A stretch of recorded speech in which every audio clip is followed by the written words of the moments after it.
Looking to turn your Facebook profile into a business page on Android? In this video, I'll show you how to switch your account to professional mode quick and easy. Let's get started. Professional mode lets creators access tools like insights, monetization options, and a public follower profile. To do that, open the Facebook app on your Android phone. Tap your profile picture in the top right corner. Tap your name to open your profile. Now tap the three dots at the right corner. Then tap Turn on Professional Mode.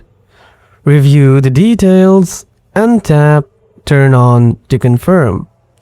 Add a bio, category, and cover photo. Review who can follow you and your profile visibility. Tap Finish Setup. That's it. You successfully enabled professional mode on Facebook. Like, subscribe, and thanks for watching.